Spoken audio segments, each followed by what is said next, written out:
Good morning, everybody. Welcome back to Being the Marshmallow, Living and Coping with PTSD. I am, as always, Bob Wagner. Pete and Blimey are sleeping in today. It's actually just about to turn 6:30 in the morning on Monday, Memorial Day 2016, and this is sort of a little bonus post that I wanted to get out before I went off to my day job. I got to make this pretty quick because I've only got about a half hour before I got to hit the door. So, real quickly, why am I posting about Memorial Day, national holiday, on what is typically a mental health blog? Well, very simply, because a lot of veterans have PTSD. A lot of them suffer from mental illnesses, and this is oddly enough a day when we don't really think of them, even though we should. So it's really very simple, ladies and gentlemen. Today is not just about barbecues and having a paid day off and hanging out at the lake with your friends and some beer and a dog, etc., etc., etc.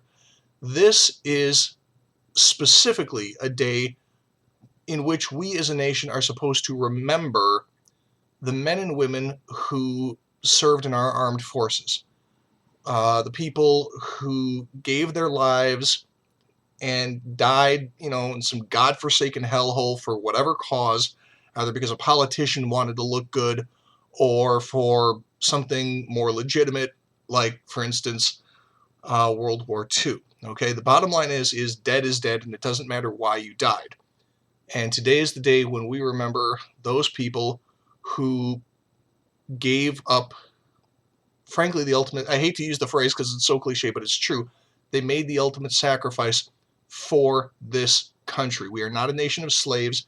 These are free men and women who made the choice to put their bodies in harm's way for our country, and they never came home.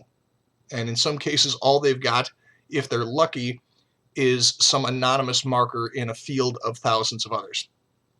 And we also want to remember the ones who made it back, the living veterans among us.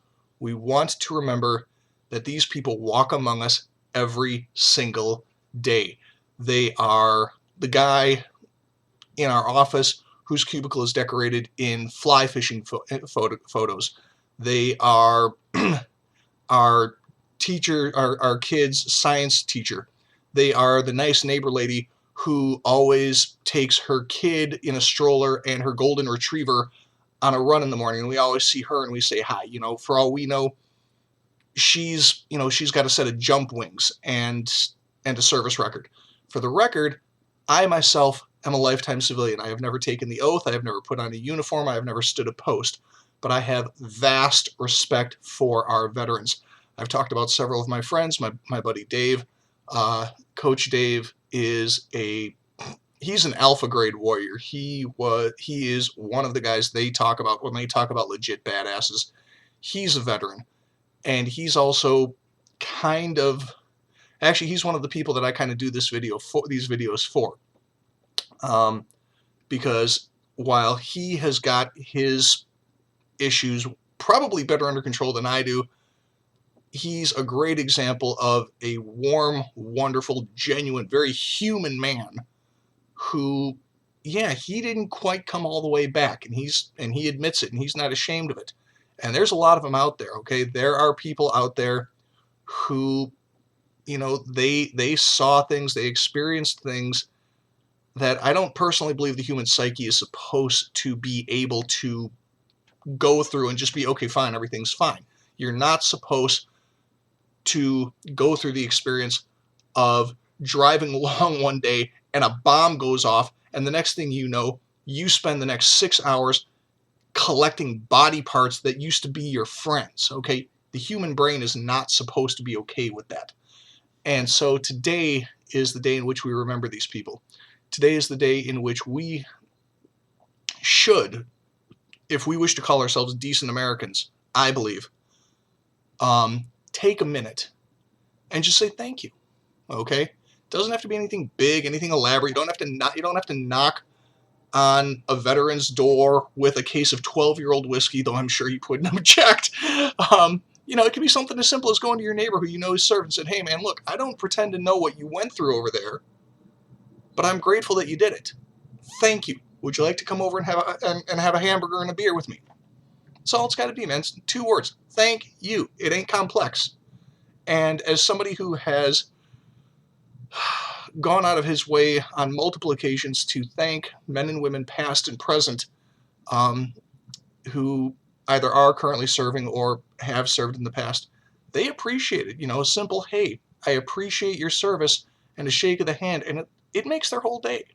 Most of them are very humble about it. Most of them treat it as, you know, as a privilege to serve, but they appreciate it. And I guarantee you that simple 2-minute interaction really makes a difference in their day. And isn't that really what it's about? Isn't that why we're here? Aren't we supposed to make the lives of those around us even just a little bit better, even just for a couple of minutes? I mean, isn't that basically the point of the human experience?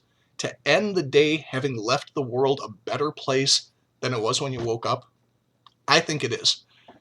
And so to all of our men and women, past and present, who have served, to all of my friends who have served, and to all of the vets who I will never meet, but who may perchance view this video, thank you for your service. I realize that I live a safe and very comfortable life in no small part because of your sacrifice, because of the fact that you put yourselves in harm's way. And I can only speak for myself. I can only speak for Bob Wagner here when I say that I am deeply grateful, and I wish you all the best. Happy Memorial Day. Have a great day, and I'll see you next time. Bye-bye.